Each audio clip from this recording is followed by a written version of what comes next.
So if you have a look here, the code is 74HC4053D, 74HC4053D.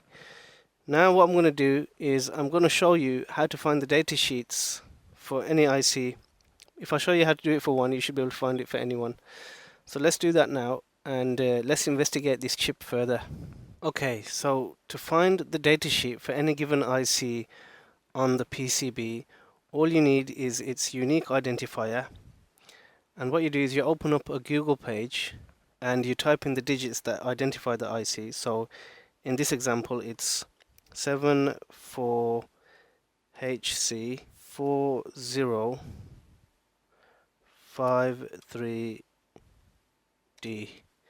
And then as you can see here, you've already got here datasheet. So you type in the unique identifier and then you type in datasheet. Right, so after you press enter, you're going to have quite a few links that will come up here. And generally, if you go to the Mouser Electronics page, they're quite a known brand, and they usually have quite clear datasheets for all the different ICs available.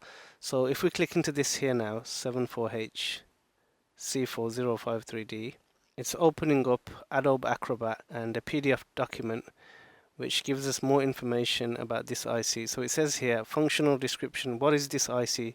And this is where we find out what its job is. So it says here that this is a triple 2-channel analog multiplexer demultiplexer.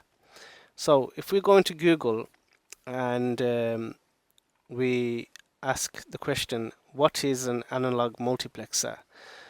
Then you can see here, it says here, multiplexer refers to a type of combinational circuit that accepts multiple inputs of data but provides only a single output.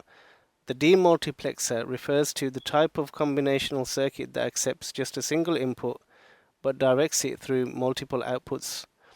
So this chip, in essence, it's a kind of digital switch, right? And that's all we need to understand for now, because that would make perfect sense. Our relay is not switching on, okay? And the IC that is responsible for switching that relay on is most likely this IC here, and I'm going to go with that. What I'm going to now do is I'm going to go on to eBay and I'm going to search for this IC and see if we can find it locally and get it ordered in.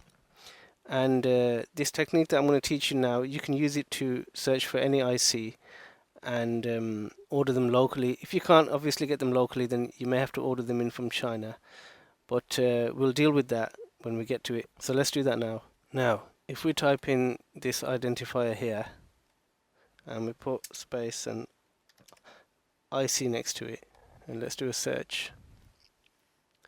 Okay, so we can see that this IC is quite commonly available, right? So that means this must be something that fails quite a lot. The prices start from $2.89 and they go up to here. You got one here. You've got one for £1.92, £3.75. So it's within about the £5 range. Okay. So what I'm going to do is I'm going to order one of these ICs, and I'm going to proceed to change out that IC, and let's see if that fixes our problem. Right, because these videos are for beginners, I want to keep them short and sweet, and I think that's enough to take in for today. So what I've done is I've ordered that IC, and in part 4 of this series, what I'm going to do is I'm going to introduce you to the soldering iron, I'm going to introduce you to the microscope, and I'm going to introduce you to the heat gun, and we're going to use those 3 tools in combination to replace that IC, and hopefully that should fix our device. Now, these techniques that you learned today with this multimeter, you can use them on just about any device out there, and that is essentially what we do in electronics repair. If we have service manuals, we check the readings from the service manuals against the components, and we find where the faulty components are. And if we don't have a service manual, we take the readings from a working device and we check them against the faulty device. Well, that's it for today, and again, I hope you found this video beneficial. Bye for now, and have a nice day.